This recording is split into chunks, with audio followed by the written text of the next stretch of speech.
Buenas noches, amigos. Los orígenes de la música parecen confundirse con los del lenguaje y con los de la propia humanidad. La música, lo sabemos bien en este programa, es uno de los grandes misterios. Seguramente la voz fue el primer instrumento. Pronto se acompañó de otros aderezos. Muy pronto el ser humano aprendió que la propia caverna resonaba. Y en ese eco multiplicado, potenciado, en ese eco que se hacía fuerte, un mensaje, una señal. Podían ser señales buenas y malas. Podían ser formas de comunicación tanto entre hombres, como una especie de código Morse remoto, como con algo mucho más importante, con el otro lado, un instrumento para abrir la llave del más allá. Nadie sabe cuándo comienza el hombre a componer de alguna forma sus primeros ritos. Lo que sí se sabe es que siempre estuvieron envueltos de música, de introspección y de ritmos que hacían que la conciencia se abriese hacia rumbos que ya hoy desconocemos por completo. Es una de las enseñanzas de ese hombre antiguo del que tantas veces hablamos. Yo os propongo hoy un viaje que, como estamos haciendo aquí, ojalá podáis escuchar con cascos. Ojalá podáis sentir casi dentro del cerebro, porque ese es el misterio profundo de la música, todos los acordes, todos los matices. Es verdad que el programa de esta noche, mañana, cuando se distribuya de esa forma maravillosa, gracias de nuevo una vez más por todo el mundo a través de la red, habrá perdido algo.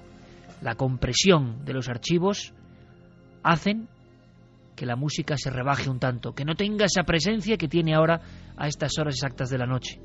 Por eso, a los afortunados que hoy puedan estar, por ejemplo, en la cama con unos cascos, yo les mando un saludo muy especial, porque mi planteamiento es el de descender, el de abandonar casi la conciencia cotidiana, el de a través de la aventura, el viaje, la arqueología, el misterio y la antigüedad, meternos en otras capas de esa cebolla desconocida que es la conciencia, que es la mente, porque parece que los antiguos, desde el tiempo de las estalactitas, lo hacían. En los últimos 10 años, los investigadores arrojan nueva luz. Algunos valientes de universidades prestigiosísimas se ponen sus trajes de espeleología, descienden a las cuevas o acuden a los lugares de rito antiguo, Stonehenge, Chavín de Huántar, lugares como la Gran Pirámide, lugares como, por ejemplo, los cromlech o los dibujos sagrados para los cielos, y se dan cuenta, milagro, casualidad, conocimiento oculto, de que suenan distinto, e intentan reproducir los mismos códigos musicales, intentando a la vez construir instrumentos de aquel tiempo. Y toda esa alquimia es posible, toda esa conjunción es posible. ¿Podemos nosotros, hombres y mujeres del siglo XXI, esta noche en Milenio 3, sentirnos como se sentían ellos? Claro que no, porque por un lado nuestra mentalidad es distinta, pero vamos a hacer el esfuerzo. Alaridos como estos, tambores espaciados, sonidos rítmicos que acababan haciendo al individuo, al iniciado, entrar en otro lugar, rompiendo la membrana de lo lógico, porque lo lógico, amigos, esta noche nos sirve de poco, como ocurría con los antiguos chamanes, druidas, brujos, sabios, hombres de luz, hombres sagrados. Pero yo quiero empezar de una forma distinta. Hoy tenemos muchas cosas, muchísimas. Pero veréis, yo hace mucho tiempo que conozco a mi compañero Javier Sierra. Hace mucho tiempo.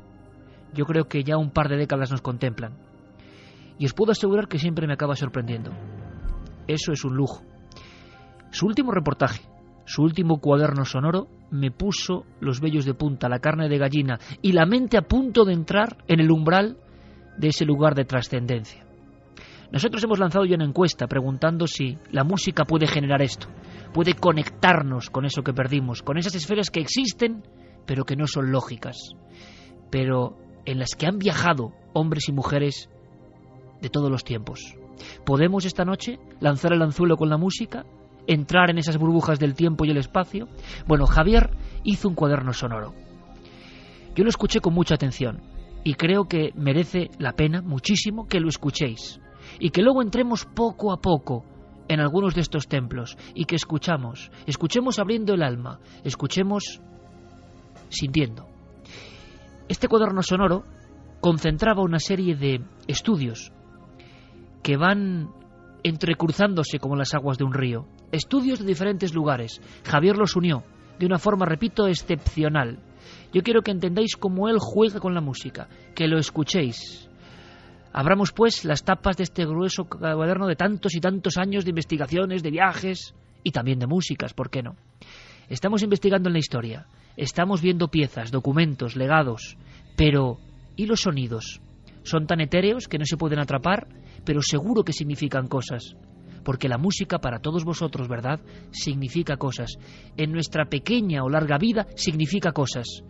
Imaginaos, por tanto, la música ritual, la que no era para vender, la que no era solo para divertir, la que era para hipervincularnos con el más allá. Tenía que ser una música muy especial, unos sonidos que son capaces de retumbar en nuestra sangre, en nuestro corazón. Vamos a hacer ese experimento. De inmediato abrimos este lujo, este cuaderno de un hombre, de un investigador, de un niño que sigue siendo curioso, nuestro compañero y amigo Javier Sierra.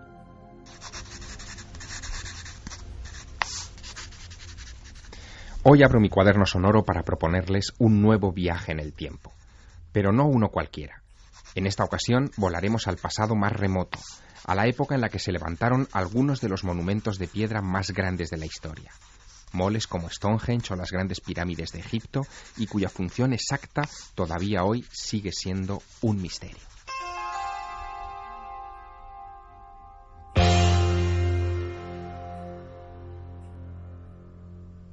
Quizá no lo sepan, pero desde hace unos años existe una disciplina científica llamada arqueoacústica que trata de explorar el mayor y más invisible misterio que rodea a estos recintos. Hasta hace poco, nadie imaginaba que estábamos ante verdaderas cajas de resonancia, lugares de una acústica sorprendente, concebidos, sin duda, para impresionar a nuestros antepasados.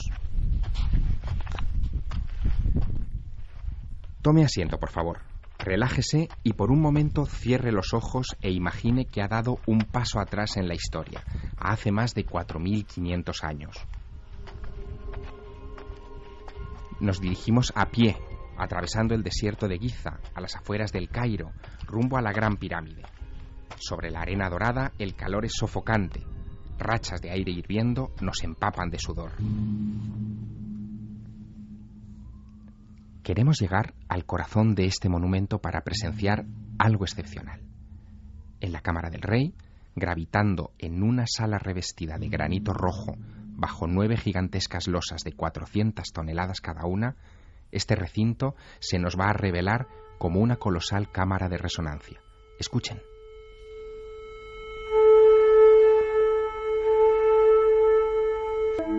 En mayo de 1976, Paul Horn, un músico afincado en Canadá, llevó sus instrumentos musicales al Cairo para poner en marcha un experimento único. Iba a quedarse varias horas a solas en la Gran Pirámide con la intención de hacer allí pruebas acústicas con su voz, sus tambores y sus flautas.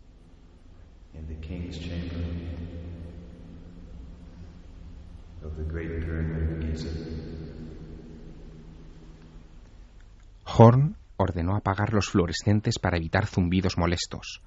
Colocó un micrófono estéreo en el centro de la sala y durante 3 horas consecutivas puso su magnetofón a grabar. Lo primero que le llamó la atención es que en esa sala construida con arreglo a la llamada divina proporción, el eco de su voz se mantenía hasta casi los 8 segundos y era devuelto a sus oídos como si allí hubiera un coro. Nuestro músico no estaba preparado para aquello. Tomó sus flautas y comenzó a improvisar. Fue todo un hallazgo.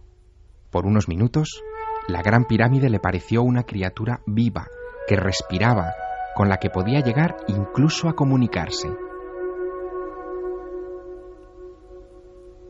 Después de aquello, Paul Horn se haría mundialmente famoso por sus solos de flauta en lugares como el Taj Mahal, el Palacio de Potala o la Catedral de Vilnius, en Lituania. Pero justo con esta grabación, en apariencia tan simple, Horn había descubierto algo importante. que los monumentos de la antigüedad resonaban.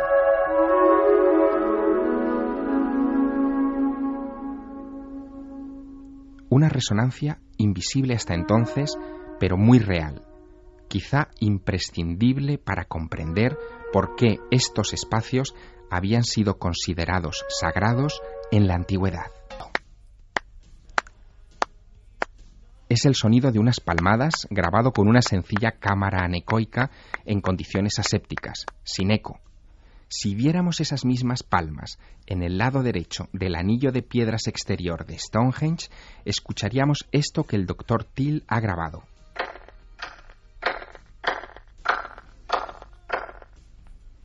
Curioso, ¿verdad? Aún hay más. Si nuestras palmadas sonaran en el centro del monumento, el eco que nos devolvería esta estructura de 4.000 años de antigüedad sería este.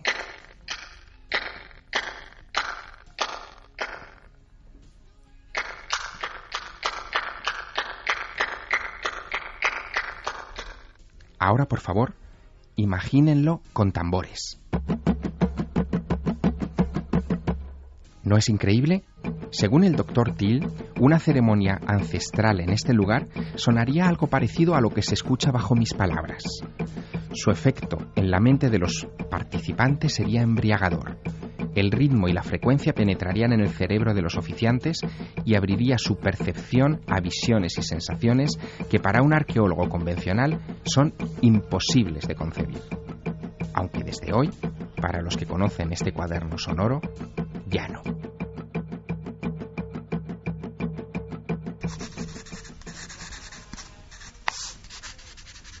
Esta es la lección que he aprendido en este pequeño viaje en el tiempo. Para comprender el pasado, no solo hay que examinar sus ruinas, también hay que prestar oídos a cómo suenan. Yo ya lo he hecho.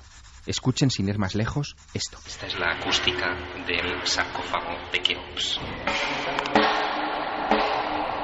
Como comprenderán, ya no viajo más sin mi grabadora en la mochila. Nunca se sabe lo que una buena grabación puede decirnos de un lugar sagrado del mundo antiguo.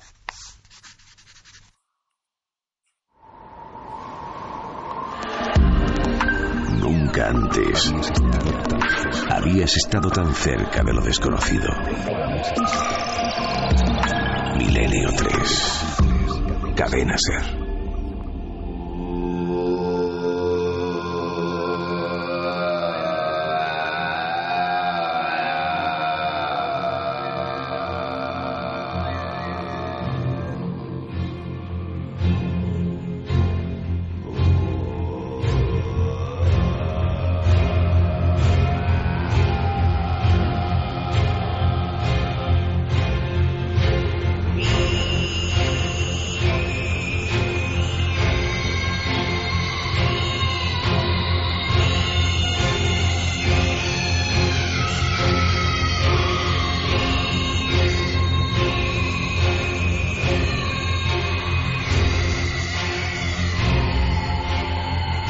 Racimos de voces humanas, racimos de voces chamánicas, racimos de sentimientos que parece que a veces se quedan en los lugares. Desde luego, amigos, que merecía la pena el cuaderno sonoro, ¿verdad? Y el apunte que trazaba nuestro compañero con mano firme en las hojas de lo que es también su vida de investigación, merecía también que ampliásemos perspectiva. Nada más escuchar este documento de Javier Sierra, yo supe que había que ir un poco más allá, que él mismo fuese guía y que supiésemos esta misma semana, para disfrutar todos de ello, qué se está haciendo en eso de la arqueoacústica, en la arqueomuseología, qué están haciendo algunos investigadores con los medios más avanzados. Hay quien dice que hay ciertos ecos que ya hemos escuchado, que incluso la más moderna tecnología no es capaz de alcanzar. Porque esos ecos, ese sonido de la piedra milenaria, ese estudio de la proporción en la antigüedad, todo ese código perdido, resuena en nosotros de una forma completamente diferente. ¿Os imagináis los ritos de los chamanes en los 5 continentes? Porque hay algo que no varía. 5 continentes y miles de años de historia y lugares de peregrinación donde, a través de la música, se conectaba con el otro lado. ¿Por qué la música desde la prehistoria como, de alguna forma, entrada directa en el mundo de las tinieblas o de las luces, en el mundo de la oscuridad y en el mundo de lo diáfano. Al igual que en el alma humana, parece que también hay dos tipos de resonancias. Vamos a ahondar en ellas. Tenemos, por supuesto, las vías de contacto abiertas. Milenio3, con número, @cadenaser.com.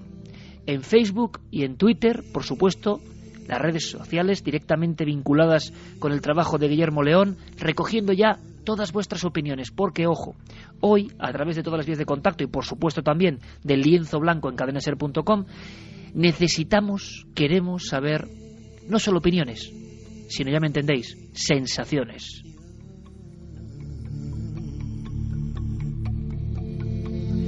Es decir, a ti, amigo oyente, que estás ahí al otro lado, en cualquier lugar, en el coche, en la cama, en el trabajo, que has podido aislarte quizá por milagro, ¿no?, de esta vida urbana y has conectado con el alma de la radio, a ti, amigo oyente, ¿a qué te suena todo esto? ¿Por qué te retumba de una forma especial? ¿Te sobrecoge? ¿Te amplifica el sentido de grandeza que tienen estos lugares? ¿Te sientes mejor? ¿Te sientes peor? ¿Por qué no hacemos el experimento? ¿Cómo resuenan en las almas del siglo XXI los ecos? Yo te lo dije en su día, me parece un viaje magistral a través del cuaderno sonoro, unos apuntes que, claro, dejan una posibilidad maravillosa, la de viajar a algunos lugares y sentirlos. Es cierto, parece que últimamente los hombres sesudos, serios y mujeres de la Universidad de la Ciencia están avanzando y están empezando a entender que no solo se puede medir, cortar, trocear, excavar, sino que además es que los lugares tienen un mensaje sonoro enterrado.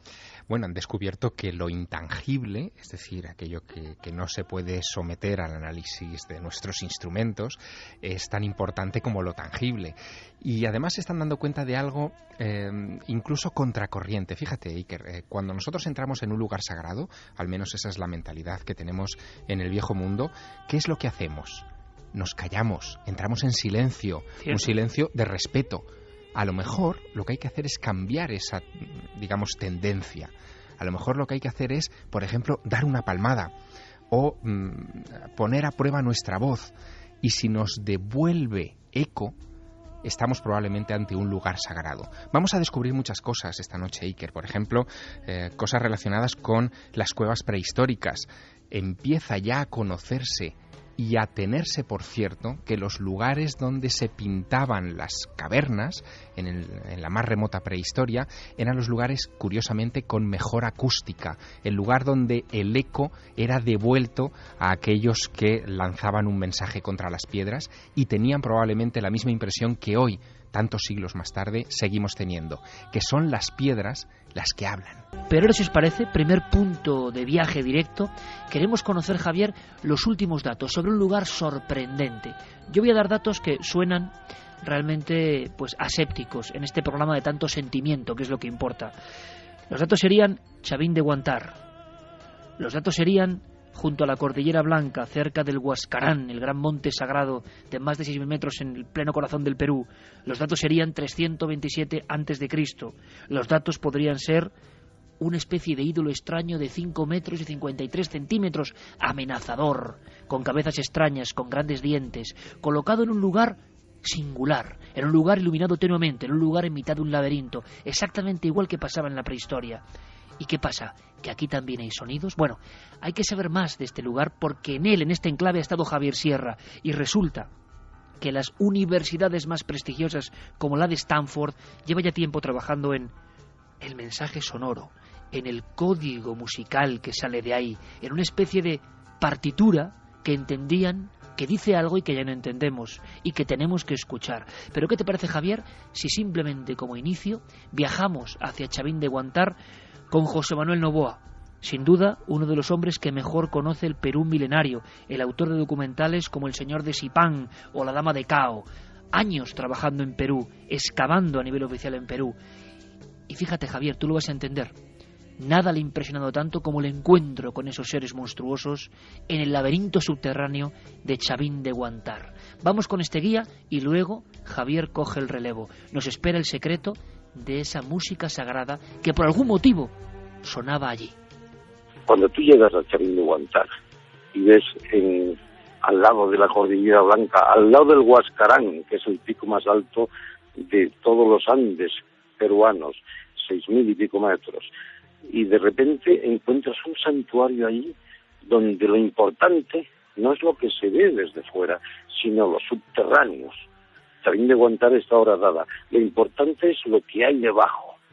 Estos subterráneos que existen en Chavín, que todavía acabamos de descubrir casi el doble de subterráneos de los que ya hay, que se pueden visitar, que se pueden conocer. Estos subterráneos concluyen en una cripta muy pequeña, donde de repente hay un monolito de granito blanco que representa un dios que se ha llamado el dios de los Andes, pero lo importante es lo que se siente en estos subterráneos. Yo estaba ahí rodando a las 2 de la mañana y te digo que nunca en mi vida he estado en un lugar donde realmente ese magnetismo que existe ahí te llega hasta el corazón. Escuchemos un poco más, porque en Chavín hay una llave que tenéis que conocer. ¿Cómo Chavín podía estar ahí sin ninguna fortaleza, sin ninguna muralla? No se defendían de nada. ¿Por qué? Porque realmente lo que tenían era la llave del más allá. Y ahora te explico. La gente que llegaba a Chavín en esa época, con sus excedentes de la cosecha, lo que intercambiaban eran eso, sus excedentes por conocimientos de cuándo podían sembrar, de cómo era la posible venida del niño, y sufrían una iniciación. Esta palabra la vamos a escuchar a lo largo de toda la noche. Esta palabra es una clave importantísima, iniciación. Antes las cosas no se hacían porque sonaran bien o mal. Antes las cosas no eran porque eran agradables o desagradables. Antes las cosas eran porque eran importantes para el ser humano y para los dioses. Y había ritos de paso. ¿Os imagináis? En este lugar laberíntico de grandes paredes, cabezas clavas que aparecen directamente de los muros, a veces con dientes, a veces con ojos glaucos, sin pupila, que nos observan. ¿Os imagináis al iniciado, que podía ser un joven, una joven, entrando dentro del pasadizo para encontrarse con un monstruo de 5 metros de alto, de piedra, que te mira directamente, iluminado solo por una tenue llama o por un halo de la luz de la luna? ¿Y qué sonidos habría ahí? Bueno, nos queda saber algo más. ¿Cómo era, según las investigaciones de José Manuel Novoa, investigaciones de una excavación de ahora mismo, febrero del 2011, cómo era ese rito? ¿Qué han descubierto? Tomaban el San Pedro, la mezcalina. En las cabezas clavas, que son cabezas que están en las cornisas de Chavín, algunas tienen incluso los mocos en la nariz de haber tomado la sacona del Amazonas. Y una vez que habían ingerido estos alucinógenos, bajaban a esos subterráneos que nunca fueron iluminados, con las pupilas absolutamente dilatadas, podían ver algo que normalmente no se ve, para poderse dirigir hasta el lanzón, ese monolito que hay en esa cripta, iluminada tenuemente por una luz que llegaba de un ducto que había en la parte cenital del lanzón, y en ese momento sonaban los pututus, que eran las caracolas sagradas, inundaban esos ductos de los que hemos hablado con agua, y esos ductos producen, y eso se comprobó hace 2 años, producen un sonido del rugido de un jaguar. Imagínate, bajo los efectos del alucinógeno, cuando estás ahí viendo el lanzón, el dios de los Andes, tenuemente iluminado, y de repente una explosión de sonido, con tus pupilas absolutamente dilatadas y bajo los efectos de los alucinógenos que habían ingerido, de repente pasaban al más allá.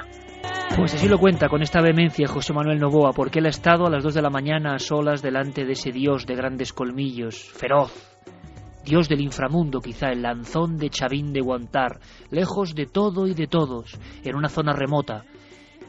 Hace 2400 años se hizo este templo que ahora suena, que sabemos que suena.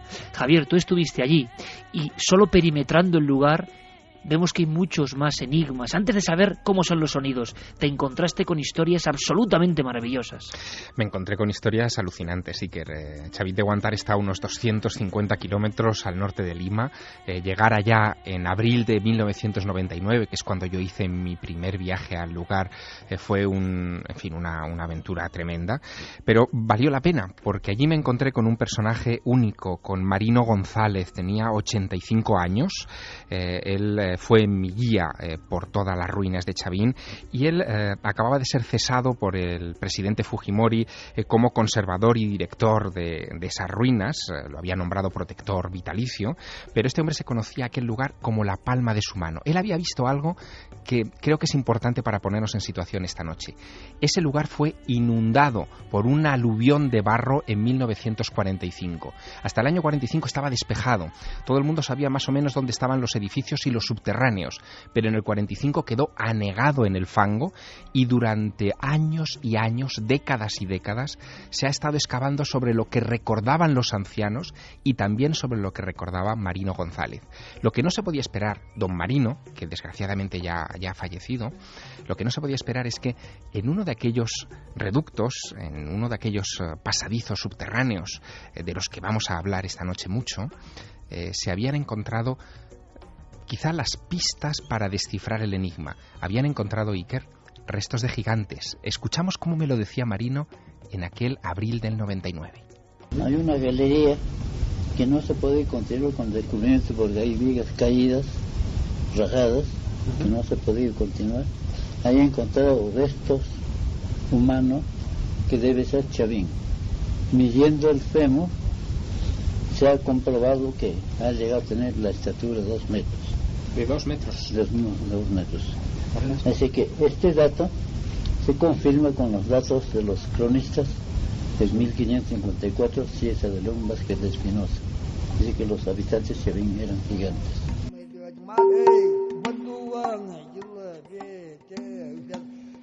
Gigantes en Chavín de Guantar. Vaya historia, Javier. Vaya historia, y es solo el primer hallazgo, porque a raíz de empezar a quitar esas toneladas de arcilla que habían ido tapando todo ese conjunto ceremonial, donde vemos representaciones de personas ingiriendo el cactus sagrado, el San Pedro, para entrar en esos estados alterados de conciencia. En esas excavaciones que continuaron durante muchos años, en el año 2001 dieron un fruto que nadie se esperaba. En una de esas galerías aparecieron enterradas ritualmente 20 caracolas marinas. El molusco de la clase Strombus es una caracola muy característica que tenían que ir a por ella a más de 200 kilómetros del lugar, porque Chavín no está precisamente al lado del mar. 20 caracolas enterradas con todo cuidado en el lugar en el que los chamanes comenzaron a hacerlas sonar. Y Iker, quiero que escuches este documento. Cuando se empezaron a sonar de nuevo estas caracolas, este era el sonido que empezaba a escucharse.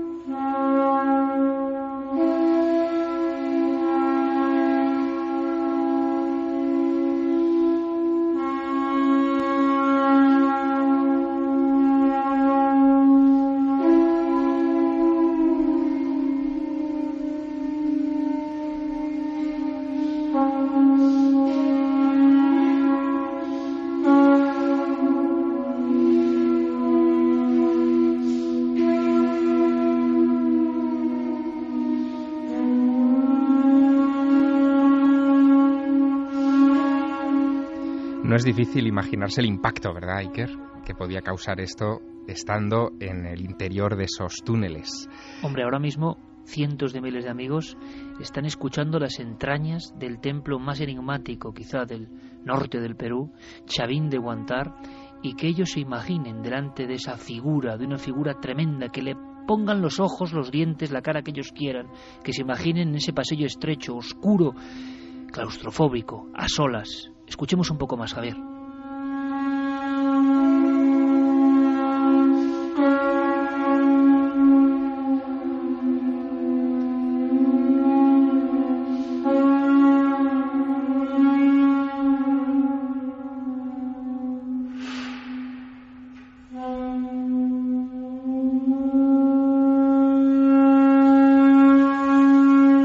estamos asistiendo al lenguaje del lugar, al lamento de la piedra, al código secreto, a eso que está ahí y que solo encontrando las caracolas, como piezas de este puzzle, ha vuelto a revivir, ha vuelto a ser realidad, ha vuelto a surcar el espacio.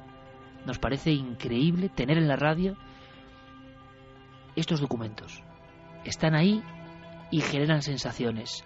Son interpretados por vuestros cerebros y por vuestra alma ahora mismo. Y la gran pregunta es, ¿qué sentís?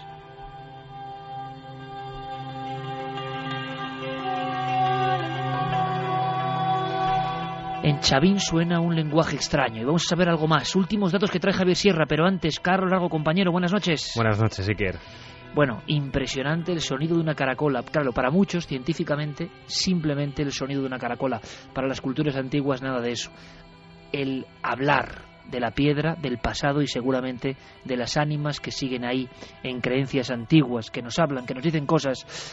Volvemos a repetir vías de contacto rápidamente y si te parece, cuéntanos, antes de que Javier vuelva a sacar y vuelva a actualizar algunos datos que son impresionantes, lo vais a ver, de lo que está pasando ahora mismo. Cuéntanos qué siente nuestra audiencia, qué se le pasa por el corazón al escuchar todos estos sonidos, este racimo de pruebas de los ecos sagrados del pasado. Pues vamos a recordar lo primero, si te parece, esa pregunta de ikerjimenez.com, el debate de la semana de Milenio 3. ¿Podemos conectar con otras realidades a través de la música? De momento gana el sí con el 66,5%.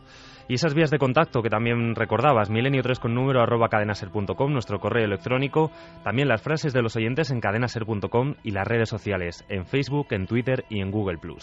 Pues vamos a ver esos primeros comentarios de nuestros oyentes. Por ejemplo, Hugo Saiz nos decía: el sonido forma parte de mucha arquitectura medieval. Colocándote en el centro de algunas salas de castillos medievales, al hablar o hacer algún sonido constante, notas cómo el eco o la reverberación se concentra justo en el punto en el que estás situado. Es sorprendente. Tania López: claro que los sonidos nos hacen llevarnos a otros lugares, estados de ánimo mentales, estoy convencida de que sí.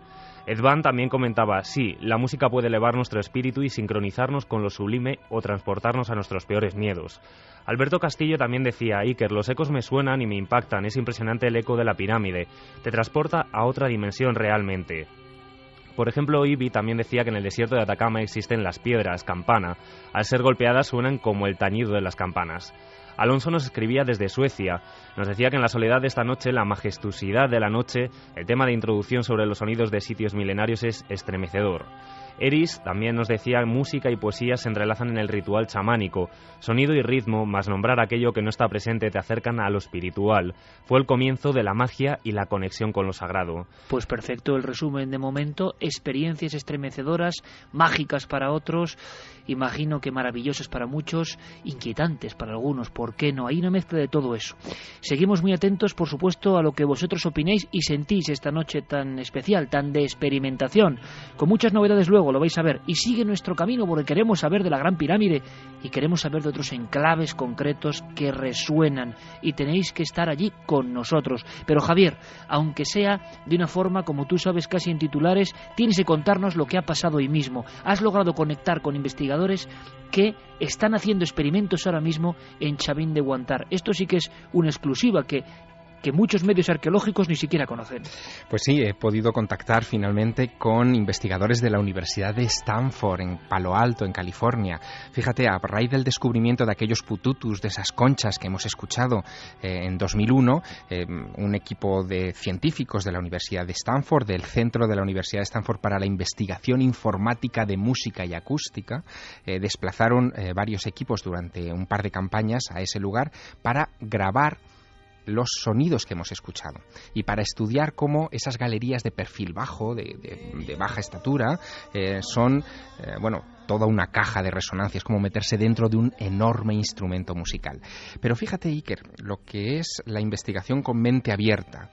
No solamente fueron con equipos electrónicos, con grabadoras de alta sensibilidad, con racimos de micrófonos que distribuían en diversas partes de esos laberintos, sino que también se pusieron en contacto con chamanes, con gente de la tradición andina que les ayudaron no solamente a tocar esos instrumentos, sino también a comprender la función mágica del sonido, eso que se supone que se había perdido, pero que la tradición podía haber heredado a través de los siglos.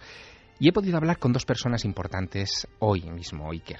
Uno es Tito La Rosa, que es un chamán peruano, un músico muy respetado en ese país, y también con Miriam Collar, que es una investigadora que se encarga precisamente para la Universidad de Stanford de esta investigación, de esta indagación. En el caso de Tito, yo quiero que le escuches definiéndonos cómo él ve a Chavín de Huántar. Chavín es el templo del sonido, ¿no? Fue construido sintiendo el sonido. El sonido cumplió una función central en la espiritualidad, en las ceremonias de esta civilización. Para empezar, es un templo construido bajo el nivel, en subterráneo, con ductos y canales por las que se vertía agua y el agua producía junto con el aire un sonido muy especial. Y dentro de toda esta magia ingresan los pututos, ¿no? Los pututos son trompetas de caracol que se utilizaban para anunciar la llegada de visitantes. Los pututos eran los que te comunicaban con lo divino, eran instrumentos para despertar. Yo he experimentado en Chavín, tocando en la plaza circular, los pututos originales. Es estremecedor, su sonido afecta directamente los sentidos, ¿no? Trabaja en tu corazón, trabaja en tu pecho, trabaja en tus huesos, ¿no? El sonido como creación, como despertar, como apertura de conciencia, ¿no? Tito nos estaba diciendo que los sonidos se sentían, no solamente se escuchaban por los oídos. Y tiene razón, el sonido es algo que no solamente entra por nuestros oídos, sino que fisiológicamente es capaz de ser percibido a través de la piel, de los huesos. Es vibración. Una vibración que afecta al cuerpo humano, tal y como nos lo confirmaba Miriam Collar de la Universidad de Stanford. Hay un ambiente, ciertamente, que tiene efectos por los sentidos de oído, del cuerpo de la gente. Y con esto podemos ver si en la arquitectura hay diseño a través de tiempo, secuencia de 800.000 años más o menos de construcción. Para Miriam Collar, lo que había que determinar es si esos efectos acústicos eran una casualidad o había un diseño predeterminado. Es decir, esas gentes, esos gigantes que hace 2000 o 2500 años diseñaron los subterráneos de Chavín, ¿lo hicieron deliberadamente porque sabían el efecto que iban a provocar? Bueno, para Tito La Rosa, Iker, no hay ninguna duda de eso. Él introduce otra clave. Para entender bien el efecto de esos sonidos, hay que combinarlo con la ingestión de sustancias que abren la percepción, sustancias sagradas, sacadas de plantas del entorno. Le escuchamos. Todo esto acompañado, estaba muy relacionado con la planta maestra, la guachuma, que es el nombre tradicional de lo que se llama el cactus del San Pedro. Es una planta sagrada que se tomaba para... que era el eje de esta posibilidad de experimentar otros mundos, otros estados profundos de conciencia, ¿no? No solamente se tomó el San Pedro, también estuvo presente la planta de la ayahuasca, la planta madre, porque hubo mucha comunicación con la selva, y también una planta maestra que se llama la huilca, que entonces era una conjunción de plantas maestras que llevaban a lo profundo, ¿no? Al Chaupín. Finalmente, ¿qué cosa es Chavín sino tu Chaupín, tu centro, ¿no? Chavín realmente no es Chavín, o sea, es Chaupín. La palabra Chaupín quiere decir el centro de tu centro. Entonces ahí ingresabas, pues, al centro de tu centro, ¿no? ¿Qué viaje nos proponían? Viajar al centro de uno mismo a través de la Ucupacha, del mundo subterráneo. El centro de tu centro, decía Javier. El centro de tu centro. Bueno, pues fíjate, en este caso hay algo que creo que es importante. Por supuesto, todos tenemos todavía en el tímpano los sonidos de las caracolas. Bueno, ese sonido que se tocaba en los subterráneos parece que emergía al exterior. Le pido a Noel que lo ponga otra vez de nuevo, porque Rumenos, de fondo, Noel Calero, por favor, coloca también ese sonido de las caracolas para que volvamos un poco a Chavín. Pues ese sonido, como te digo, que se tocaba en los subterráneos, terminaba desbordando los propios subterráneos y emergía hacia la plaza ceremonial en la que parece que se reunían un montón de personas para atender a los oficios sagrados. Este sonido. Y el hecho de que se escuchara fuera del subterráneo, justo en la plaza ceremonial, indicaba todo un diseño. Todo eso estaba meticulosamente preparado. Tanto es así que Miriam Collard, de la Universidad de Stanford, llega a una conclusión tras hacer un hallazgo. La escuchamos. Todo esto acompañado, estaba muy relacionado con la planta maestra, la huachuma, que es el nombre tradicional de lo que se llama el cactus del San Pedro. Esto ya nos lo ha contado. El corte exactamente de Tito La Rosa, uno de los grandes músicos peruanos. Y vamos al último corte. Claro, que decía una frase que era tremenda, que era: se siente en el pecho, se siente en el corazón, se siente en los huesos. En fin, vaya frase de todo un músico. Creo que ahora sí tenemos el documento. Hemos descubierto que hay un ducto haciendo de la galería de Lanzón su oráculo, su centro más importante del sitio. Hay un ducto que arquitecturalmente es como un filtro por sonido, especialmente por los estatutos, los artefactos de Chavín. Entonces, por el sonido de estos 20 instrumentos específicos del sitio, su sonido no más sale de la galería alrededor del Lanzón hasta la plaza circular en el exterior. Y todo un ducto que arquitecturalmente es como un filtro por sonido, especialmente por los estatutos, los artefactos de Chavín. Entonces, por el sonido de estos 20 instrumentos específicos del sitio, su sonido no más sale de la galería alrededor del Lanzón hasta la plaza circular en el exterior.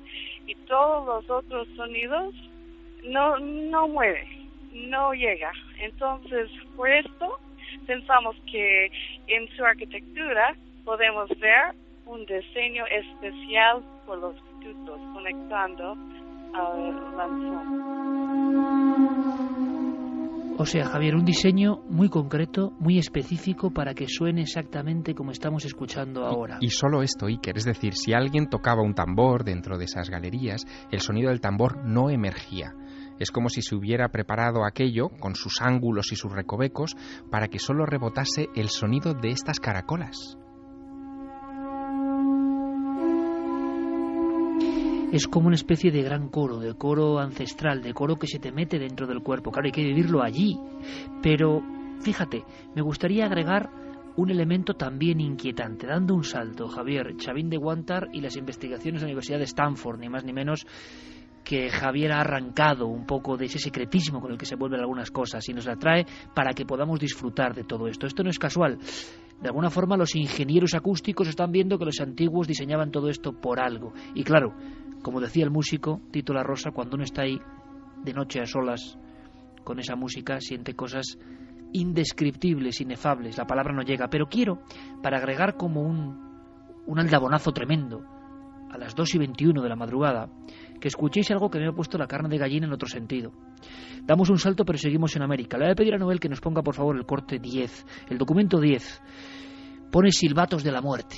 ¿Y por qué hemos colocado esta especie de titular macabro a un instrumento? Bueno, Javier nos ha contado la historia de esas conchas arqueológicas. Javier, ¿podríamos hacer un dibujo, un flash? Porque sé que ahora toda la audiencia Estos son sensaciones y experimentos. Toda la audiencia, todos nosotros, vamos a sentir algo muy hondo. Y también tiene que ver con el mundo funerario, el mundo ancestral, el mundo, valga la redundancia, del inframundo, de la sensación de penetrar en lo más bajo, en el estrato donde convivían quizá las cosas menos agradables. Estamos en otra cultura, pero estamos en América, y se ha hablado de este hallazgo sorprendente. Javier, ¿nos haces la foto? Silbatos de la muerte. Bueno, los sonidos son la vía con la que nuestros antepasados se comunicaban con los planos superiores e inferiores, y eso lo sabían muy bien los aztecas. Tenemos que retrotraernos a 700 años más o menos atrás, que es el periodo en el que se fabricaron los sonadores de viento que se han descubierto hace unos años en el cerro de Mazatepetl, en el llamado Cerro del Judío, en México, a 4,5 metros de profundidad.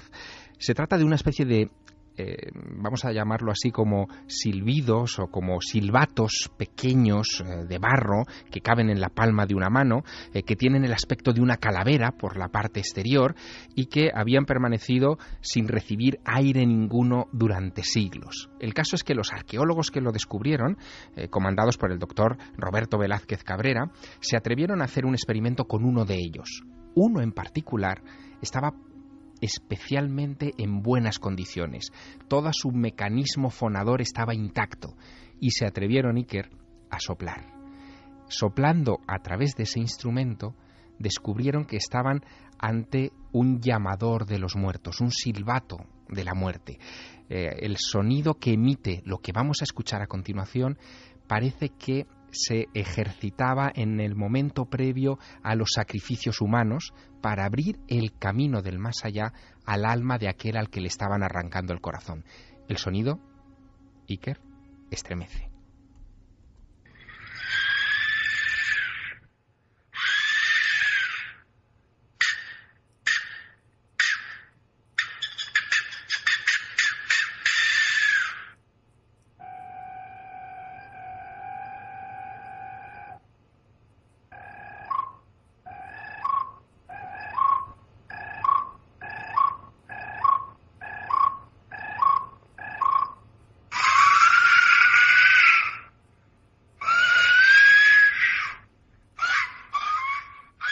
Iker, es solo viento a través del barro. Barro con forma de calavera. Nada menos. Escuchamos.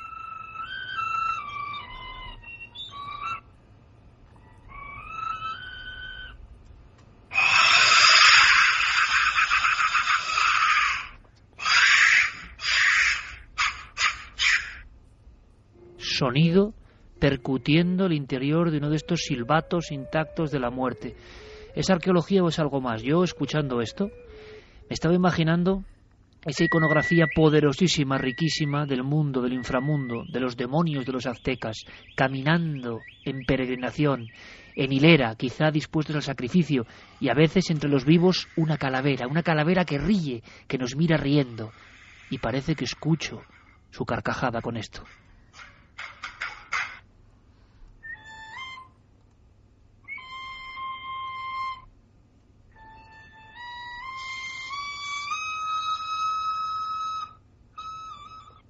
Absolutamente siniestro, como siniestro es el inframundo de los aztecas. Por favor, pensad en esto. Llegan los arqueólogos, descubren entre la tierra estos silbatos, los hacen sonar, vuelve el viento después de prácticamente 13 siglos y sale ese sonido. ¿Casualidad? Permitidme que lo dude. Corramos un tupido velo, Javier, que esto nos ha puesto los pelos de punta de verdad. Esto era la danza macabra de verdad, el castañeteo casi de los dientes de la muerte riéndose de verdad. Vamos a algo más amable, porque en toda América vemos que los lugares de culto resuenan. Eso está claro. Mira, nosotros tuvimos una experiencia muy curiosa en Sacsayhuamán, que hilándolo con el increíble mundo oscuro del Danzón de Chavain de Huántar, también es Perú, y también parece construido o por gigantes o para gigantes. Esas gigantescas rocas ciclópeas, perfectamente pulidas, en un engranaje que no entendemos. Cuando llegaron los españoles, dijeron, no cabe duda, esto es una urbe para gigantes. Allí dentro hicimos nuestros experimentos. y alguno de los compañeros arqueólogos y guías que custodian este lugar sagrado donde los haya, en plenas faldas del Cuzco, en lo que llaman ombligo del mundo, nos hizo una breve muestra, sencillísima, el poder del eco, un eco que volvía con tanta fuerza que parece que te hablaba directamente a través de los huesos, el corazón y el pecho. Y claro, nos explicaron cómo podían ser las ceremonias, con todo tipo de sonidos, que la imaginación vuele, viaje. Este es un fragmento de aquel reportaje, en este caso de Carmen Porter, y cómo vivimos esa experiencia, ese sonido del eco antiguo. Antes de abandonar el recinto nos fijamos en que nuestras cámaras y micrófonos están recogiendo perfectamente el sonido de unos muchachos que se encuentran muy a lo lejos, en la colina donde se dice que tenía el trono el Inca. Nos acercamos más a los muros y las palabras se hacen comprensibles. Miramos estupefactos a nuestro acompañante cuzqueño y Juan nos saca de la duda. Las ceremonias incas eran masivas, con gente. Con mucha gente, seguramente estaba concentrada acá. Y una vez que lograron este complejo arquitectónico, en la parte alta donde están aquellas estacas, instalaron el trono del Inca. Y ellos, como en aquel tiempo no tenían parlantes, no tenían amplificadores, utilizaron estas cajas acústicas para llegar con el mensaje al pueblo al cual se dirigían.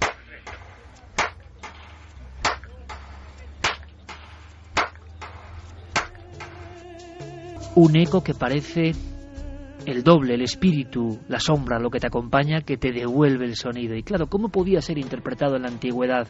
Esto ocurre en otros lugares, sobre todo toda América, que le estamos recorriendo arriba y abajo, tiene estos sitios que responden, pero que a la vez generan una armonía sagrada. Bueno, estamos recibiendo decenas y decenas de mensajes de gente que de verdad, se ha aterrorizado, hay que decirlo. No me extraña. Que se ha sentido en la soledad de su casa mal. Bueno, hay un experimento ahí. Ese sonido de hace 13 siglos que Javier Sierra de alguna forma nos rescata, ha generado de inmediato una sensación en nuestra audiencia.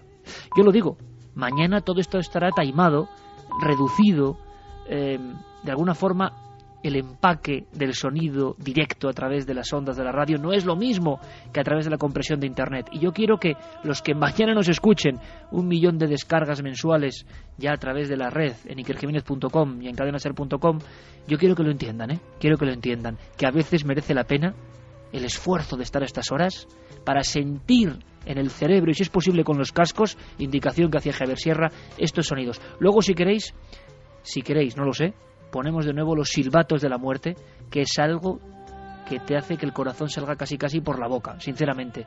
Se ven muchas visiones.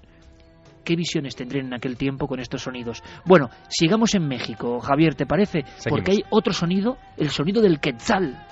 Sí, este es un sonido muy espectacular, pero hay que estar muy atentos para poderlo escuchar.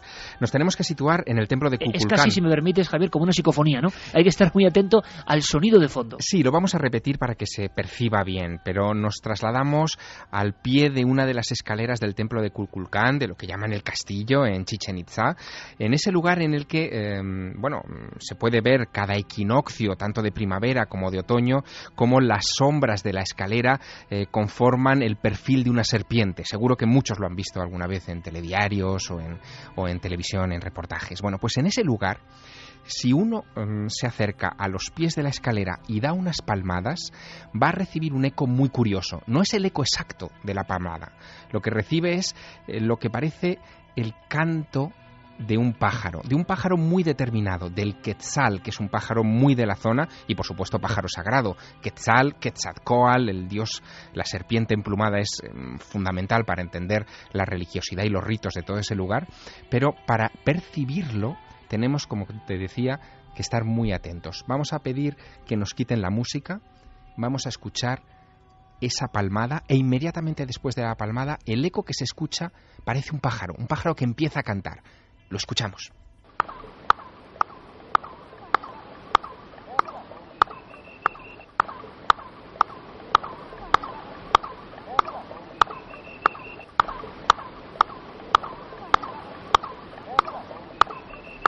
Ahora imagínate miles de palmas en ese lugar, miles de gorjeos, de quetzales, de pájaros sagrados que de lo invisible, de la nada, de esas piedras de la pirámide que asciende a los cielos, a la patria del dios Quetzalcóatl, te responden.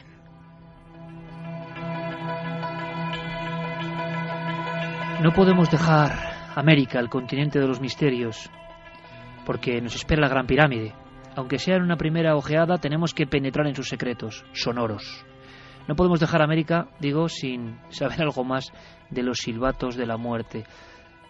Pequeños objetos, Javier, forma de calavera, seguramente asistieron a ritos de sacrificio, y decías que entre los que se obtienen en la última hornada, uno parece que suena perfectamente, ¿no? Sí, uno suena perfectamente y se toca por primera vez, Iker, en el año 2006. Es decir, que el periodo de adormecimiento de este silbato de la muerte ha sido infinito. Lo curioso es que se han reproducido esos silbatos, ha habido artesanos que los han reconstruido siguiendo el mismo esquema de sus primos de hace siglos, pero el efecto no es idéntico. Es mucho más, yo te diría que más penetrante el que es el auténtico, el que hemos escuchado esta noche aquí. Mira, el que vamos a escuchar ahora otra vez. Sí, el doctor Roberto Velázquez Cabrera decía que si se tocaran dos silbatos de la muerte simultáneamente, y dice textualmente, se producen batimentos infrasónicos complejos que generan estados alterados de conciencia, psicodélicos y alucinógenos. Madre mía, pero como siempre, ¿por qué será? Que no me extraña, Javier, lo que dices. Lo hemos contado muchas veces, ¿no? Experiencias de estar contemplando una figura real de arqueología, por ejemplo, de barro. Yo recuerdo una muy gráfica, una experiencia que me marcó profundamente. Supe lo que era la diferencia. Recuerdo perfectamente en ese habitualmente solitario museo arqueológico de Ibiza, en lo alto de la ciudad, junto a la torre románica, y había unas figuras tremendas de los cartagineses y de los fenicios, sobre todo, que habían aparecido en zonas marítimas y algunos incluso en caletas de la isla. Eran figuras pues con esa espiritualidad, con esa cosa extraña, con ese algo. A 100 metros, en la vitrina, las figuras nuevas, relucientes, exactas, idénticas, matemáticamente, lógicamente, científicamente lo mismo, la misma reproducción, para la venta. Claro, el efecto era tremendo, porque es que estaban unas a 50 metros de la otra. Había que ver unas, ir rápidamente a la vitrina de las originales, volver otra vez y volver a las nuevas, y darse cuenta del contraste tremendo. Eran lo mismo, pero no tenían nada que ver. Había un auténtico ánima que rodeaba, algo que conectaba con lo más profundo de nosotros. Dicen los físicos más avanzados de la física cuántica, dicen los filósofos, dicen los psicólogos incluso, que las últimas formas de espiritualidad en este mundo de hoy, las últimas llaves de ese más allá, de esa cosa que no es lógica ni es medible, pero que está, son la música y el arte antiguo. Seguramente hay mucha más ciencia de lo que parece en esa afirmación. Escuchemos de nuevo los silbatos de la muerte, es necesario. Nos hemos quedado tan helados que hay que volver a escucharlos. Le pido a Noel Calero que en esta noche de cascos, en esta noche de transistores, que suena ya antiguo, todos cerremos los ojos. Hagamos la prueba, amigos. Hagamos la prueba. Cerremos los ojos. Imaginémonos en ese camino hacia el templo, en esa pasarela de piedra. Al fondo quizá un sacerdote o sacerdotisa, y quizá algo parecido a un tumi o cuchillo ritual de hoja ancha esperándonos. E imaginemos las visiones que tenía aquel que iba ya condenado hacia el más allá. Tenía que estar viendo ya, casi en los laterales de sus propias retinas, la presencia de esas calaveras omnipresentes en el mundo e inframundo mexicano. Pero lo que no sabíamos es que el sonido y mensaje de esas calaveras se perpetuó bajo tierra y que podía ser resucitado.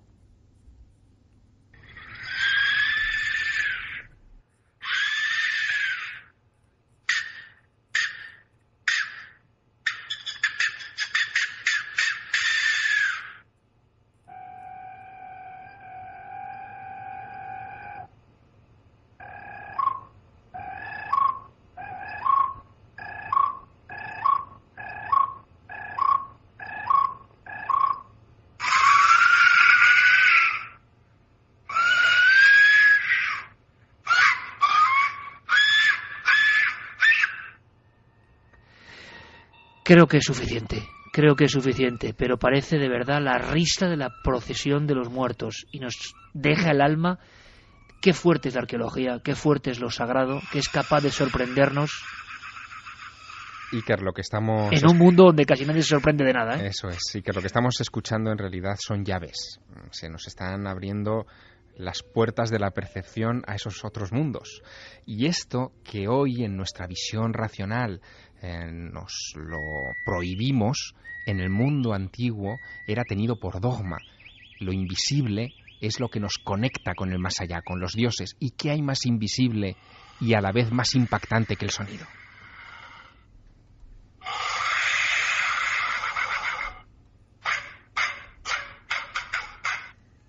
Simplemente, y se ha grabado, el sonido expulsado. Científicamente, aire a través de un objeto con forma de vasija votiva. Sí, esto dirían los arqueólogos, pero quizá esto sea lo que menos importe. Qué programa tan especial y qué interesante, ¿verdad?, era el cuaderno sonoro que tantas sorpresas oculta de nuestro compañero Javier Sierra. Yo creo que hay que hacer otros programas sobre el sonido de la antigüedad. No cabe otra. Nos quedará la prehistoria, nos quedará Egipto, nos quedará Stonehenge, nos quedará la Mesopotamia, nos quedará Oceanía, nos quedará el África profunda. Yo te animo, Javier, a que lo hagamos, pero sí, eso sí, tenemos que poner por lo menos algo, aunque no desvelemos todo, pongamos algo de la Gran Pirámide. No, el compañero, ponme a Paul Horn, del que hablaba Javier en su cuaderno, ese hombre que se convierte en instrumento dentro de la Gran Pirámide. Ahí hemos estado tú y yo, y sobre todo tú, porque has estado a solas, has tenido ese lujo, has sentido cosas y quizá ahora nos quieras contar, por lo menos alguna pincelada. Entremos en la Gran Pirámide. En un momento, Paul Horn, el músico, a solas se da cuenta de que él es parte de esa máquina de conectar con los dioses, Javier. La grandeza de Paul Horn es que él entró allí sin una partitura. En realidad lo que está haciendo, y él lo contó cuando salió de la Gran Pirámide, es dejarse llevar. Se sienta en el lugar y solo con sus cuerdas vocales se deja llevar y entona. No se puede hacer ahora sin romper la magia, Javier. ¿Dónde está Paul Horn? Paul Horn está situado en una de las esquinas de esa habitación que es la Cámara del Rey, la que se llama la Cámara del Rey.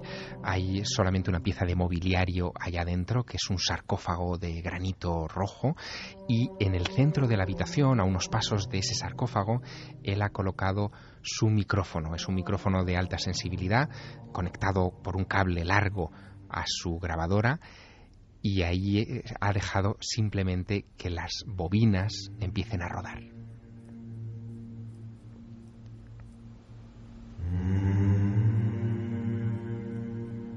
Está solo, Iker, totalmente solo. ¿Te identificas con esta experiencia, Javier? Absolutamente. Yo, de hecho, cuando estuve solo en la Gran Pirámide, muchos años después, en 1997, hice también alguna prueba de esta clase. Tratar de entonar algo, un tono sostenido, una especie de mantra, y la verdad es que dejé de hacerlo porque me asusté. Impacta. Es como si de repente esas paredes que tú sabes que son rectas se abombaran y empezaran a devolverte el sonido. Es como si se arquearan, como si fueran tela. Y bueno, yo creo que ese momento fue muy, muy impactante, y me descubrió que el sonido es esencial para entender esos lugares. De hecho, es la llave que los abre. Vamos a escuchar las flautas. ¿Cómo sonaban las flautas dentro de la Gran Pirámide? En un momento dado, Paul Horn se da cuenta de que todo eso es un enorme condensador de sensaciones, emociones y cosas imposibles de explicar. Los músicos están muy cerca de esas cosas. Los genuinos músicos, los que sienten como Paul Horn. Me lo imagino ahí solo, con sus aparatos. Tendremos que hablar con el Javier, desde luego. Tiene 82 años, ¿eh? Seguro que si podemos hablar con él. Vamos a escuchar un poco cómo retumbaba la Gran Pirámide con el sonido tan peculiar de la flauta. Fijaos, dicen que el primer instrumento, artefacto al margen de la voz humana, fue la flauta en huesos de pájaros, flautas en la prehistoria. ¿Cómo suenan en Egipto? Suenan así. Ahora mismo, en este preciso instante, nuestras células, lo más profundo de nosotros, nuestras moléculas, están encontrando, porque así es la física más profunda, un eco, están reverberando con algo que tiene el sonido, tiene la fuerza, tiene la entidad de los prácticamente 5.000 años de historia de la Gran Pirámide. Y toda esa historia, todo ese conocimiento, toda esa magia la asimila nuestro cuerpo y quizá partes inconscientes de nosotros acumula ese saber. ¿Quién sabe? Seguro que los antiguos así pensaban. De otra forma es imposible concebir estos diseños de la arqueología musical.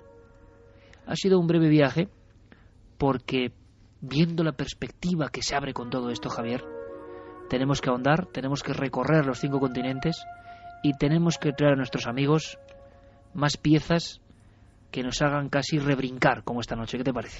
Pues sí, y además deberíamos incorporar en nuestro equipo de investigación no solamente una grabadora para dejar constancia de todos estos momentos, sino también algún instrumento musical, una flauta, un cuenco tibetano, sí. Algo que, en fin, que se pueda llevar, que sea fácil, que podamos percutir todos y poder comprobar los efectos en el lugar.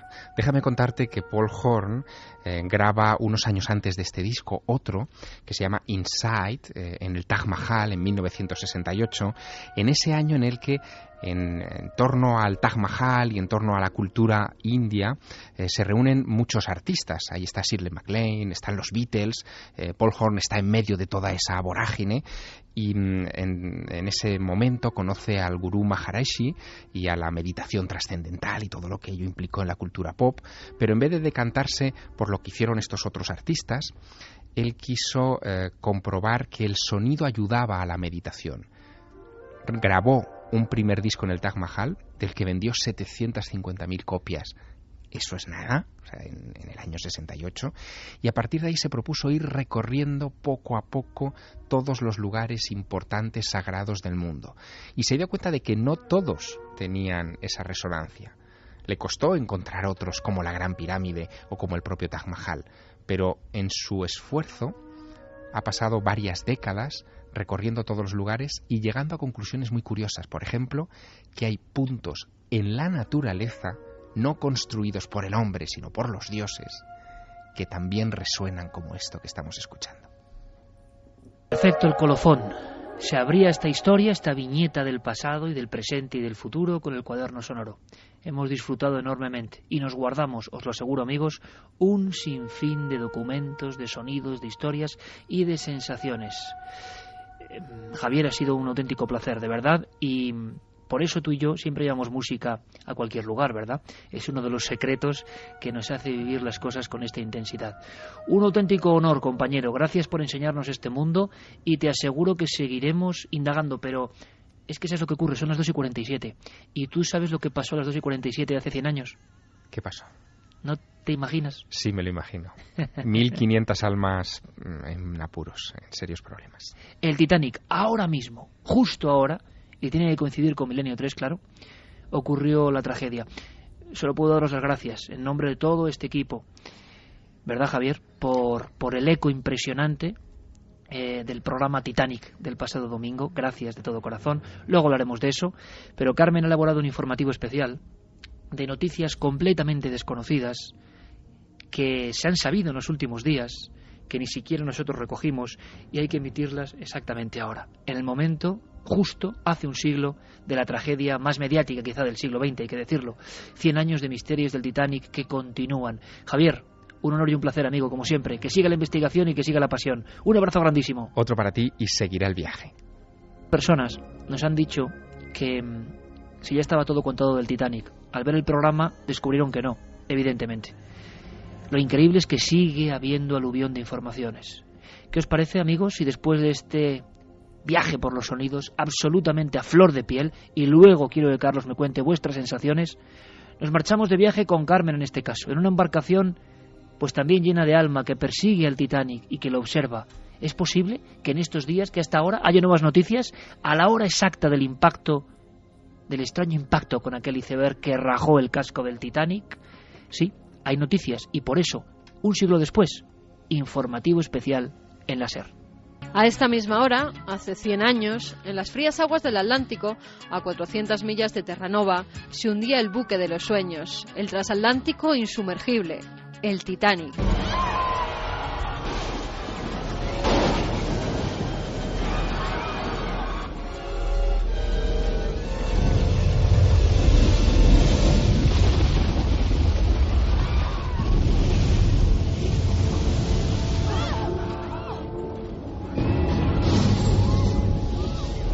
Desde que se produjo la tragedia se han realizado documentales, musicales, novelas, ensayos, series de televisión y películas.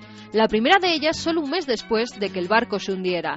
En mayo de 1912 ya se podía ver a la estrella del cine mudo Dorothy Gibson, que tras salvarse de morir bajo las aguas, decidió protagonizar en Salvada del Titanic el papel de su propia vida, utilizando incluso la misma ropa con la que se salvó del naufragio. La película se rodó a bordo del Olympic, el buque gemelo del Titanic, y no tuvo demasiado éxito, ya que el desastre estaba aún muy cercano. Sobre los restos del Titanic está esta misma noche el crucero MS Balmoral, que ha realizado la misma ruta que hizo el insumergible. Los pasajeros de este barco, entre los que se encuentran familiares de las víctimas, han cenado lo mismo que sus ancestros y han parado en los mismos puertos. Es una experiencia muy emotiva y estoy muy contenta de haber podido participar, ha dicho la sobrina nieta de uno de los desaparecidos. Mi abuelo navegó en el Titanic como mayordomo de primera clase, sobrevivió en el bote salvavidas número 13. También han rezado por las víctimas en una ceremonia que se ha llevado a cabo en la proa de la embarcación, lo que nos hace volver a aquella gélida madrugada cuando se producen los hechos y vislumbrar a los 3 sacerdotes católicos que viajaban en los camarotes de segunda clase del Titanic. Los supervivientes los vieron rezando el rosario, celebrando misas e incluso confesando a los inmigrantes de tercera que parecían conocer cuál iba a ser su final. A los 3 sacerdotes se les ofreció un puesto en los botes salvavidas, pero rehusaron. Todos ellos murieron y forman parte de los conocidos como fantasmas del Titanic, ya que sus cuerpos nunca fueron hallados. En el Balmoral, además, viajan periodistas, escritores, investigadores y curiosos de 28 países diferentes. Algunos de ellos se sumergirán en pequeños submarinos desde donde podrán contemplar los restos del buque que se hallan a 4.000 metros de profundidad. Maximiliano Seitz, reportero de la BBC de Londres, es uno de los privilegiados que ha podido volver a realizar la ruta del Titanic y nos cuenta cómo están viviendo los familiares esa ruta. Hay varios parientes, incluso en el barco, por eso te decía que algunos lo ven como un poco morboso, hay gente vestida con ropa de la época. Hay como la escenificación del barco adentro es como parecida a la del Titanic. Entonces ha habido algunos que le han dicho, bueno, el Titanic en realidad fue una tragedia, porque vamos a hacer una fiesta de esto. Pero otros dicen, bueno, que quieren recordar el viaje que hubiera hecho el Titanic, ¿no? Porque la idea es que complete el viaje hasta Nueva York. Y viajamos hasta Belfast, donde se ha inaugurado el Centro Titanic, un descomunal edificio de 14.000 metros cuadrados, construido sobre el astillero de Harland y Wolff, donde se fabricó el barco. El recinto tiene 6 plantas divididas en diferentes salas, donde se recrean cabinas y camarotes, el lujoso comedor, o a través de pantallas interactivas uno se puede sumergir en los restos del naufragio, tal y como lo hicieron en 1996 los investigadores. Dios mío, es increíble, es increíble. Mira eso. Vaya.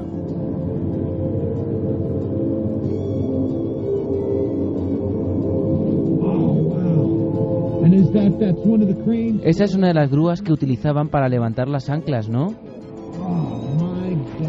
Dios mío, mira eso, mira eso. Además, a través de los efectos especiales, el visitante podrá sentir el frío que tuvieron los pasajeros del Titanic y vivir la angustia de los últimos minutos del buque. Para los que quieran investigar un poco más sobre el Titanic o conocer mejor a la tripulación y los pasajeros, la Fundación Ancestry ha publicado unos 200.000 documentos inéditos hasta ahora sobre ellos. Y entre estos hay una carta que Emily Richards, una de las supervivientes, escribió cuando se encontraba en el Carpathia, el barco que la rescató, y que echa por tierra la teoría de que el primer oficial fue el culpable del hundimiento. En la misiva, la británica aseguraba que el capitán estaba en el bar bebiendo y le había pedido a otros que se ocuparan de la navegación. El naufragio fue culpa del capitán. Por su parte, Louise Patten, la nieta de Charles Liddell, único oficial del Titanic que sobrevivió al desastre, escribió en el libro God as Gold revelaciones que hizo su abuelo sobre las verdaderas causas del hundimiento del barco. La más sorprendente es la que afirma que el hombre al mando del timón, Robert Hitchins, sintió pánico al conocer la presencia del iceberg y giró el Titanic equivocadamente. Además, se revela el misterio de por qué no había prismáticos en el barco, y es que al parecer el abuelo de Patten reemplazó a David Blair en la tripulación antes de zarpar desde Southampton, y este olvidó entregarle la llave del armario donde se guardaban los binoculares. También han hecho declaraciones los descendientes del propietario del transatlántico Joseph Bruce Ismay, retratado como un cobarde y arrogante magnate al que le entró el pánico cuando el buque comenzó a hundirse. Dicen que se disfrazó de mujer para subir a uno de los botes salvavidas. Pero su bisnieto asegura que no fue así, que ayudó a mujeres y niños a subir a los botes y él lo hizo cuando ya no quedaba ninguno de ellos en cubierta. Además, tiene documentos que lo prueban, como una carta de un hombre que le agradecía que hubiese salvado a su mujer, una azafata australiana llamada Evelyn Marsden. Historias humanas que salen a la luz, aunque hay algunos que lo ven como un espejismo. Es el caso de Tim Maltin, que ha declarado que en la noche de la tragedia hubo un espejismo sobre el nivel del mar. Falso espejismo o espejismo superior, así llama el historiador al fenómeno que se pudo producir hace hoy 100 años. Este efecto se da cuando chocan dos frentes de aire, uno muy frío y otro muy cálido, y el resultado es una ilusión óptica que altera la posición aparente de los objetos, por lo que el vigía pudo ver un falso horizonte y vislumbrar el iceberg cuando ya estaba encima. Pues sí, al parecer todos viajábamos en el Titanic, diferentes porciones de lo que es la humanidad. Desde luego nosotros al Titanic le guardamos un gran respeto, porque hemos notado que ese interés enorme por todo lo que ocurrió continúa vivo.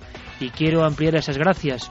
Lo del domingo fue realmente, no voy a decir inesperado, pero sí brutal, porque ese programa fue líder de toda la noche, de toda nuestra franja de las emisoras nacionales a cualquier nivel, y eso, tal y como está el patio y tal y como está en general la televisión, es de verdad un auténtico honor y una alegría, porque nosotros intentamos contar cosas que nos interesan, cosas que nos hagan aprender algo, y eso de aprender algo ya empieza a ser también un fenómeno paranormal.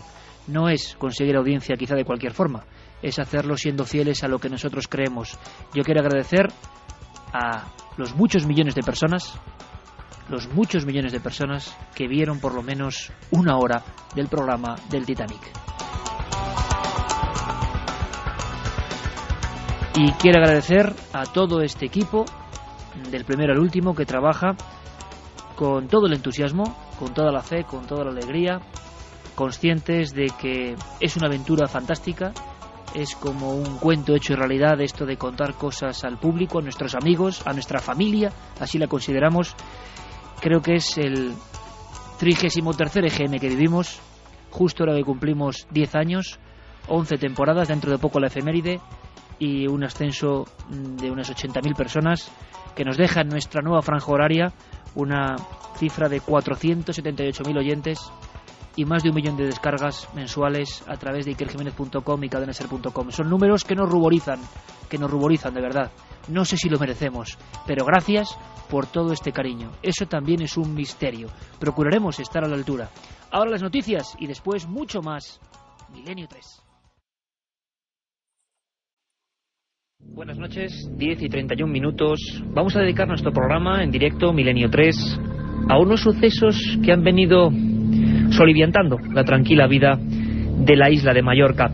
Leo los titulares de los periódicos, los tengo aquí en esta mesa del estudio 1, siempre en penumbra, de la cadena SER cuando llegan estas horas y estos días, y nos quedamos todos extrañados porque más o menos desde agosto, desde mismo año, han ocurrido una serie de hechos que han saltado a la palestra informativa. Institutos de investigación marina, campeones del mundo incluso de pesca submarina.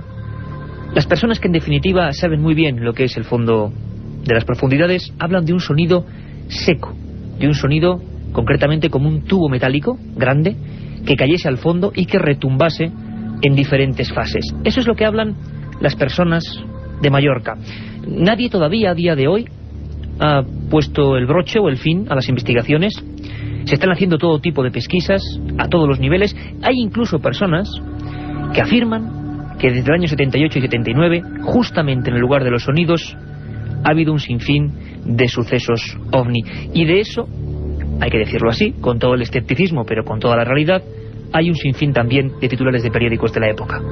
Vamos a penetrar en ese misterio. Antes, si me permitís, me gustaría contaros una historia, ya que hablamos de sonidos.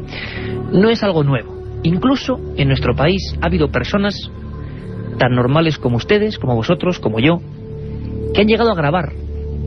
Ojalá en estas investigaciones de Mallorca del año 2002, de plena actualidad, también se consiga y podamos descubrir el misterio. Quizá estemos muy cerca.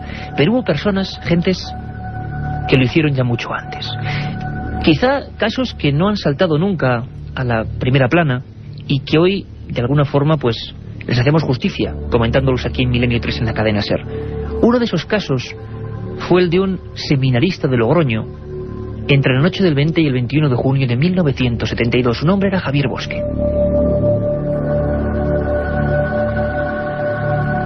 Noche relativamente calurosa para la época en Logroño, escuelas pías de la capital riojana, y según siempre, el testimonio de Javier Bosque y los informes redactados por la Guardia Civil, aparece hacia las 2 de la madrugada algo que él identifica como una pequeña lumbre, como un pequeño sol a medianoche, que se aproxima poco a poco hacia la ventana. Su dormitorio completamente espartano, una silla y una pequeña grabadora con radio incorporada, porque él había estado grabando unas conversaciones, unas lecturas, incluso unos pequeños acordes de guitarra. Javier Bosque, pues quizá hizo lo que todos nosotros deberíamos haber hecho en ese momento. Sorprendido, se puso la manta hacia arriba y casi no quiso ni mirar. El objeto, la luz, lo que sea, entró dentro de la propia habitación. Don Javier Bosque nunca había tenido el más mínimo interés en el asunto de los ovnis, los sonidos, lo extraño, para nada. Su vocación y su fe iban por otros derroteros. Sin embargo, allí estaba el misterio. Una luz pequeña, de unos 40 centímetros de diámetro, que parecía comportarse de forma inteligente, con vida propia. Esa luz en un momento dado se aproximó a la grabadora. Javier Bosque tuvo los regaños, se puede decir así, de sacar la mano casi temblorosa y apretar el rec. Lo hizo para intentar dejar constancia en una cinta magnetofónica del sonido misterioso, del cántico metálico, podríamos llamarlo así, que ejercía aquella pequeña luz, aquel visitante al que nadie había invitado. 21 de junio de 1972, en pleno corazón de Logroño. Por vez primera quizás se registra el sonido de un ovni, y un ovni es objeto volante no identificado. Esto es exactamente lo que grabó aquella noche don Javier Bosque.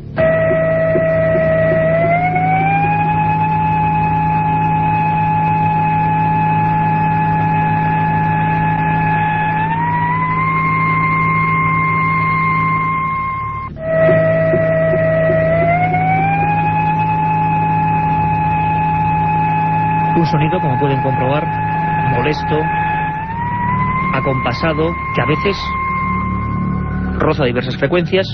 Evidentemente, alguien tuvo que hacer eso. Pudo ser un montaje.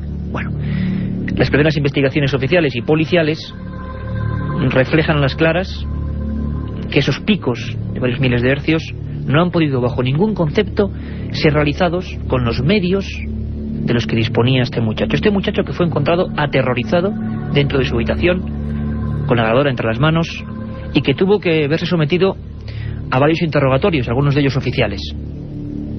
En aquella habitación no había ningún elemento para realizar estos sonidos, unos sonidos que siguen en la polémica.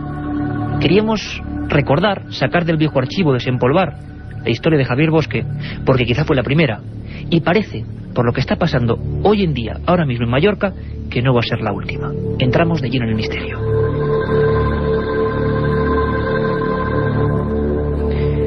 Los sonidos, según cuenta la prensa, se producen desde finales, hablábamos de primeros de agosto, finales de julio, más o menos.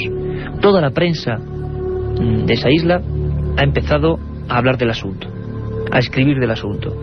Cada uno con su hipótesis. Hablan de unos sonidos metálicos entre Dragonera, en la zona norte de la isla, que algunos peces incluso se ahuyentan. Se ha logrado registrar la huida, el temor de esos peces, y algunos titulares hablan de sonidos submarinos que desorientan a los investigadores, alarma por extraños ruidos en el fondo del mar, miedo en las profundidades de Mallorca, y un titular curioso, como antes decíamos: el lugar es un núcleo, según declaran algunos mallorquines, de observaciones OVNI en los últimos años. También, en la última semana, se hablaba de que varios grupos de investigadores iban a meterse de fondo, intentando sacar alguna conclusión, intentando grabar con micrófonos muy sofisticados ese sonido. Es muy interesante la declaración del triple campeón mundial de pesca submarina, además mallorquín, Pepa Mengual, que dice que es un auténtico misterio, que es un fenómeno molesto que han podido escuchar, que están seguros de que no son ni barcos, ni lanchas, ni nada parecido, aunque parece ciertamente un tipo de maquinaria muy pesada. Tomeu Salas, presidente del Comité Balear de Pesca Submarina, afirma que efectivamente nadie había escuchado eso nunca anteriormente. Incluso la Consellería de Agricultura y Medio Ambiente de la Generalitat de Barcelona, de Cataluña, hablan de que de momento no hay explicación racional para esos sonidos. Golpes secos, acompasados, que a veces separan, que a veces ahuyentan a la fauna. Bueno, se ha hablado de todo tipo de cosas, desde las hipótesis más racionalistas que todavía no han sido demostradas hasta quizá las más fantásticas. Pedro Amorós fue uno de los investigadores, presidente de la Sociedad Española de Investigaciones Parapsicológicas, que pues bueno, pudo acopiar gran parte de ese material que incluso los grandes institutos mediterráneos de investigación científica no tenían, y se bajó a las profundidades con embarcaciones muy concretas para intentar saber qué ocurría allí. Y con él vamos a hablar. Pedro Amorós, buenas noches, bienvenido a Milenio 3. Buenas noches, Iker. Bueno, tú cogiste el toro por los cuernos, te has metido en el mar de Mallorca y has intentado grabar ese sonido. Primero y ante todo, Pedro, ¿había cierto miedo, cierta expectación con tu investigación? Bueno, la verdad es que era un misterio al que nos enfrentábamos y que indudablemente pues nos estaba plantando pues serias dudas, ¿no?, de veracidad. Todo el mundo pensaba que se trataba de una base incluso submarina extraterrestre, y yo por las conclusiones que había sacado de los testimonios de las personas, pues me inclinaba más por otros derroteros, pero la verdad es que el camino de la investigación, como bien sabes, es bastante duro, y a veces pues es necesario desplazarse hasta el lugar in situ allí para poder obtener cualquier testigo y cualquier testimonio válido, ¿no?, y que después cualquier prueba que pueda testificar en un momento dado o certificar lo que uno de estos te dice, ¿no?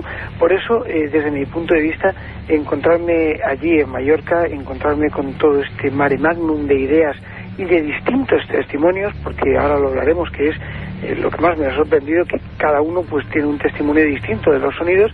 Pues para mí, a mí me dejó helado, ¿no? Digo, ¿cómo es posible que una cosa tan fuerte, tan grande, tenga tantas variantes, ¿no? Así que me decidí coger los equipos y plantarnos ahí para investigar. Durante 5 días, ni más ni menos, fue la primera fase. Luego esta tuvo una segunda parte en Cala Tunent, uno de esos lugares de esa costa norte de Mallorca donde parece que los sonidos tienen una especial incidencia. A mí me gustaría recordar incluso declaraciones que han salido en todos los medios de comunicación de las Baleares, y que cuando menos, bueno, pues pueden dar lugar a que cada uno pensemos por nuestra cuenta qué puede haber en las profundidades. Se ha hablado incluso de posibles prospecciones petrolíferas, completamente, desde luego, no identificadas. Hablaban algunos miembros del Centro de Investigaciones y Actividades Acuáticas de Palma de posibles submarinos, aunque también decían, claro, que los submarinos hoy en día son tan sofisticados que precisamente lo que limitan y eliminan son los sonidos, para no ser capturados o captados por las personas que estén en tierra firme. Todos repiten ruidos como golpes secos, y sobre todo lo que hablábamos antes, que algunos tipos de peces, algunos muy en concreto, muestran un temor lógico en bandadas, huyendo de donde procede el epicentro de estos sonidos. Se habla también, tú todos ellos, desde los más escépticos a los más crédulos, podemos decirlo así, hablan de unos sonidos como de maquinaria muy pesada. Chema Font es el corresponsal de Milenio 3 en las Baleares. Ya nos adelantaba algo hace, pues unas 3 semanas, más que nada sondeando el miedo en la gente, el miedo popular que había a qué ocurría debajo de las aguas, ese medio de vida tan importante para las Islas Baleares y que parece ser que conocemos menos de lo que pensamos. Chema Font, buenas noches. Hola Iker, buenas noches. Tú también has estado, tú te has llegado a sumergir, a coger, eres un experto practicante de la apnea y has intentado averiguar por tu cuenta y riesgo qué ocurre en los entornos donde más aparecen estos sonidos. ¿Qué te has encontrado, Chema? Efectivamente, la última vez ha sido hoy mismo, esta misma tarde, ha salido el sol y he aprovechado. Y me he ido a la zona norte y efectivamente me metí en el agua, pero lamentablemente todavía no he podido percibir yo mismo los sonidos. Sonidos que evidentemente sí están en la sociedad y como tú bien decías. Eso es muy importante y vamos a hablar a lo largo de este tiempo que nos queda hasta las 11. ¿Qué piensa, digámoslo así, la sociedad mallorquina, la que más vive estos fenómenos? Imagino que los pescadores, la gente que vive justo en la costa. ¿A ti qué te ha llegado como corresponsal de Milenio 3 para la cadena SER, que has ido yo entrevistándolos uno? ¿Qué te ha llegado? Piensa que la sociedad mallorquina y más la zona, por ejemplo, de Sóller y la costa norte, que es la que todavía queda más aislada del turismo, al ser esto una isla, quizás sea por eso, es una gente muy cerrada y prefiere no opinar de según qué temas, ¿verdad? Entonces, lo más lógico es que te digan, pues no sé qué son. Sabemos que están ahí, pero preferimos ni siquiera pensar quizás cuál puede ser la procedencia de estos sonidos. Un fenómeno que muchos consideran nuevo, algunos especialistas, otros piensan que desde hace mucho tiempo esa zona está marcada por el misterio de alguna forma. Vamos a intentar, no sé si decir desentrañar, porque en Milenio 3 exponemos los temas, como mejor sabemos. A veces la verdad se nos queda muy lejos. Estamos, eso sí, y eso es una confianza, a los firmes mandos técnicos de Javier Rodríguez y este equipo, con Carlos Barroso, Carmen Porter, Katia Rocha y el que les habla, Iker Jiménez. Regresamos, mejor dicho, en unos segundos. La otra realidad. Milenio 3. En la cadena SER. Aparte de gozosos, dolorosos, gloriosos, los misterios de la Iglesia son sorprendentes e inexplicables. La periodista Carmen Porter te ayuda a desvelarlos en Misterios de la Iglesia, una obra que saca a la luz los episodios más impactantes del fenómeno religioso. Exorcismos, apariciones, cuerpos incorruptos, estigmas. Misterios de la Iglesia, de Carmen Porter, publicado por Editorial Edad. Un viaje en busca del misterio. Milenio 3. En la SER.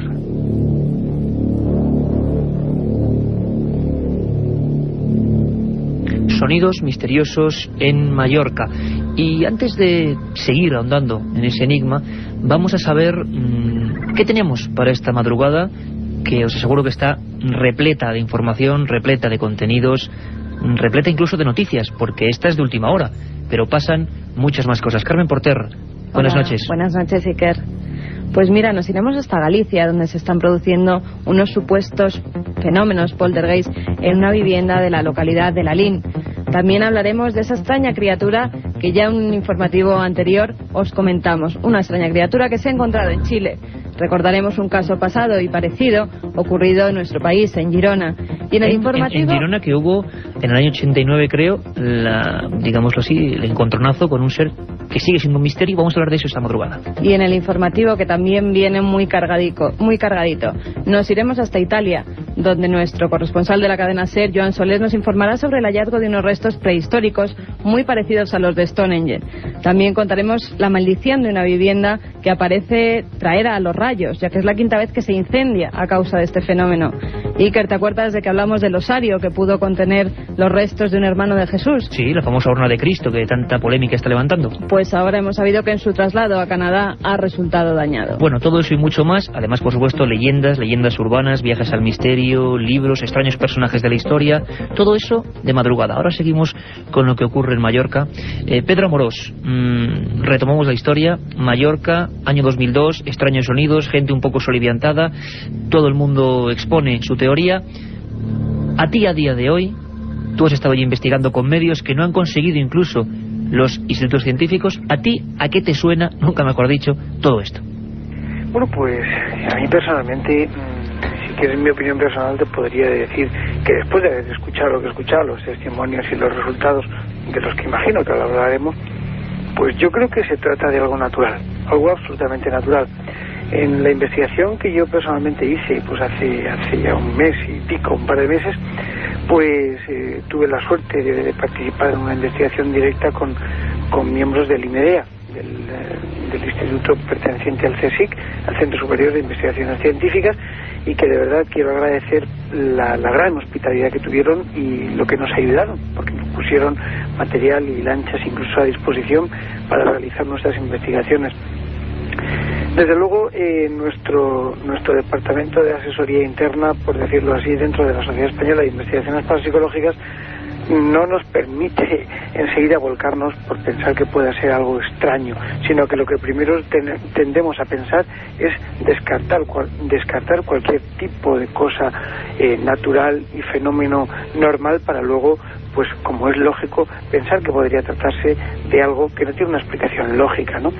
Por ello, yo sinceramente me quedo en la primera parte. Para mí tiene algo que ver mucho más de forma directa el sonido con algo natural, o bien con una excavación y clandestina. Y digo clandestina por una razón, porque la única compañía que creo que está perforando por los subsuelos más cercanos allí, pues es Repsol, y se le notificó, y Repsol acredita que no está realizando ningún tipo incluso de prospección minera, ¿no?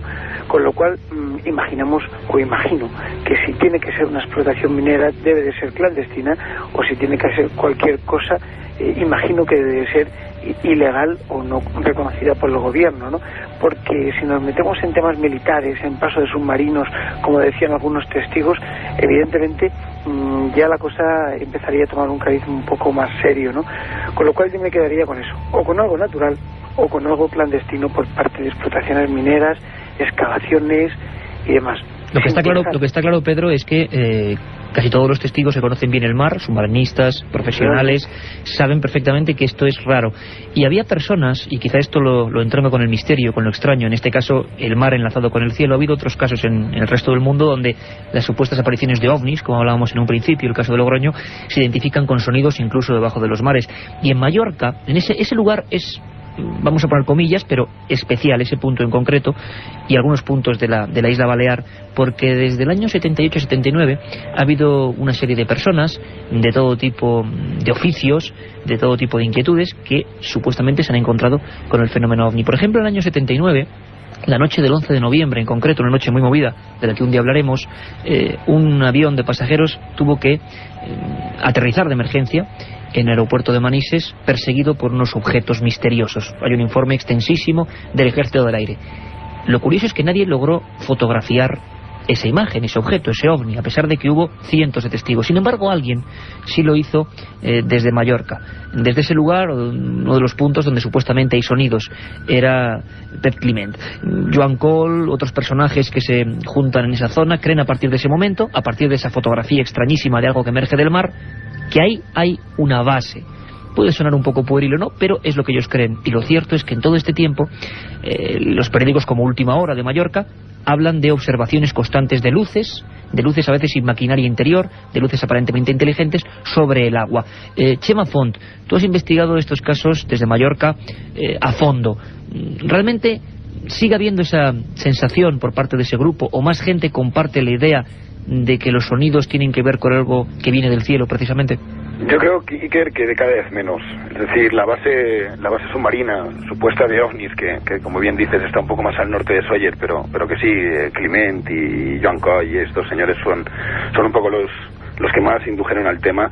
Ha pasado un poco, por decirlo de manera, de moda, y la gente sigue a la expectativa, pero prefieren no achacarlo a posibles entes extra o intraterrestres. Incluso también se ha llegado a decir que viven allí, ¿no? Que no vienen de fuera, sino que están dentro. Es decir, las teorías están ahí. Digamos, las personas piensan que, sobre todo en los 70, que eso era un foco muy importante, y algunos, la prensa sobre todo, han reabierto el expediente. Sin embargo, Pedro Amorós lo que hizo fue, digámoslo así, ser más pragmático y meter los micrófonos, por vez primera, dentro de las aguas mallorquinas. Hay un sonido, podríamos llamarlo dentro de los casos de lo extraño, sonido Mallorca, que realmente nosotros personalmente tampoco identificamos ahora mismo gran cosa. Nos parece el mar con una serie de ecos muy extraños de fondo. Vamos a escucharlo. No sé si Javier Rodríguez nos pone toda audiencia ese sonido, y vamos a ver después, Pedro, qué esconde esta grabación. Tú nos lo cuentas luego.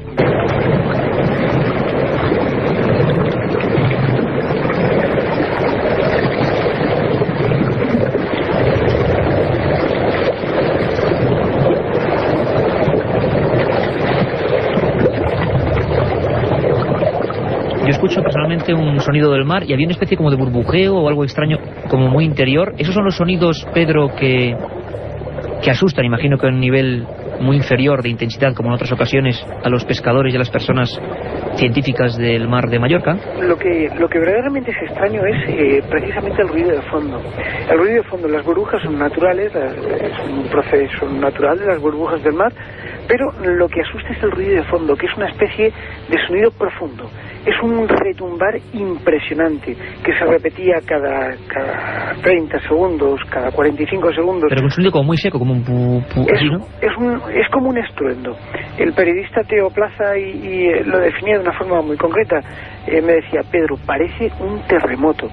Y es como si estuvieran chocando, vamos, dos inmensos bloques de tierra o de piedra, y que retumbase por todo el océano. Tanto es así que las personas que estaban en la cala cercana donde nosotros estábamos, cuando escucharon esto, que incluso se escuchaba a un palmo del agua, pues evidentemente salieron rápidamente asustadas y atemorizadas por este terrible estruendo. O sea que la gente oía luego algo extraño desde tierra, no, es decir, no solo, esto no lo sabía yo, no solo buceando en el interior del mar, claro, sino que desde la playa se escuchaba el retumbar de este sonido. Parece ser que entre Calatuente y Sacalobra, entre las zonas de la costa norte de allí, realmente se ha escuchado en muchas ocasiones. Y cuando yo fui la primera vez, tuve la suerte y la oportunidad de poder presenciar cómo, unas cuantas personas que estaban en una playa nudista que está por allí cerca, pues salían corriendo de la playa hacia sus coches al oír los terribles estruendos. O sea, tanto el periodista Teo Plaza como yo nos quedamos absolutamente atónitos viendo cómo la gente corría despavorida, asustada por los ruidos que estamos escuchando, que son los que estamos escuchando. Pedro Amorós, la primera vez que se ponen estos sonidos al alcance de la gente, estos sonidos muy confusos, muy de fondo, Pedro Amorós es ingeniero informático superior. El análisis todavía quizá, no sé si está ya terminado, pero ¿nos dice algo las computadoras, nos dicen algo las gráficas de sonido de esto que está ocurriendo? Bueno, parece ser que hay un sonido reiterativo, según la opinión, nuestra opinión, la opinión de la Sociedad Española de Investigaciones Parapsicológicas. Existe un sonido reiterativo que supuestamente pues está ahí, y además vamos a enviar lo que es la grabación íntegra al IMEDEA, a este instituto, para que el director de la investigación de este tipo de ruidos, que ya hay uno nombrado y que se está dedicando al tema, pues analice el contenido de un soporte digital que fue obtenido precisamente con el fin de grabar esto. ¿Para qué se hace esto? Para que también un organismo científico opine sobre el tema, y que no seamos nosotros los que investigamos un poco, o los que recogemos los ecos paranormales, los que digamos la última palabra, sino que también exista ese... Por supuesto, los investigadores del Instituto Mediterráneo de Estudios Avanzados están destinando ya incluso las partidas presupuestarias correspondientes o la designación de personas solamente para investigar estos sonidos que ya han pasado de ser una leyenda o un mito o unos comentarios a algo evidente y rotundo. Pedro, muchísimas gracias, al menos por darnos la pincelada de tu experiencia en Mallorca. Estoy seguro que retomaremos el tema porque estamos cerca de saber la verdad, en este caso probablemente un fenómeno natural, como tú bien decías, y para nosotros, para Milenio 3, que somos periodistas de investigación, sería un caso positivo saber que algo no es misterio, sino algo explicable. Esa es nuestra función. Pedro, un abrazo muy fuerte, compañero. Un abrazo y hasta muy pronto. Chema Font, seguimos prácticamente en este noticiario enfocado en un solo suceso de los sonidos de Mallorca. Ha habido personas que siguen manteniendo esa hipótesis de los ovnis. ¿Ha habido casos, observaciones, anomalías en el cielo correspondiéndose quizás con los días en que han sido visibles y audibles prácticamente los misterios en el mar? ¿Los sonidos de Mallorca en concreto? Bueno, las ha habido, no de una manera generalizada, siempre casos puntuales. pero tampoco podríamos decir que haya habido una masificación de avistamientos a raíz de los sonidos.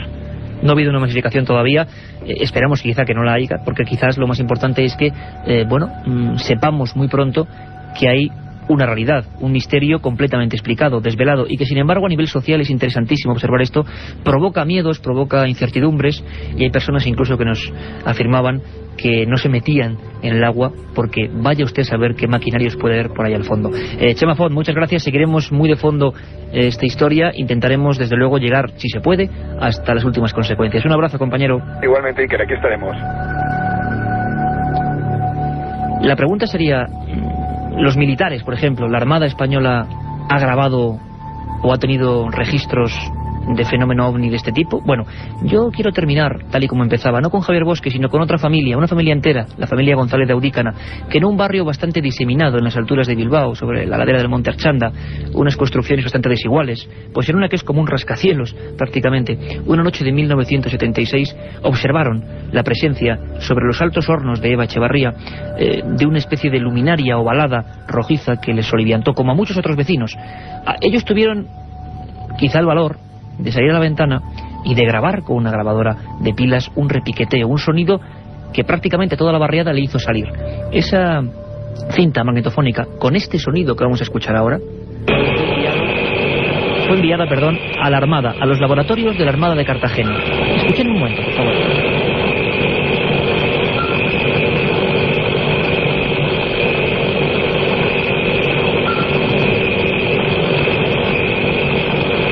Bueno, este repiqueteo, el primer análisis se dijo que era una grabación cerrada dentro de un submarino muy especial de la propia Armada y que aparecía una especie de sonar y un sonido de motores de fondo. Posteriormente, en 1983, la propia Armada en Cartagena descarta esa hipótesis. Un sonido que oyeron decenas de personas, que se grabó grabadora en mano por una ventana de Bilbao y que, a fin de cuentas, nos muestra que el misterio sigue ahí. Sonido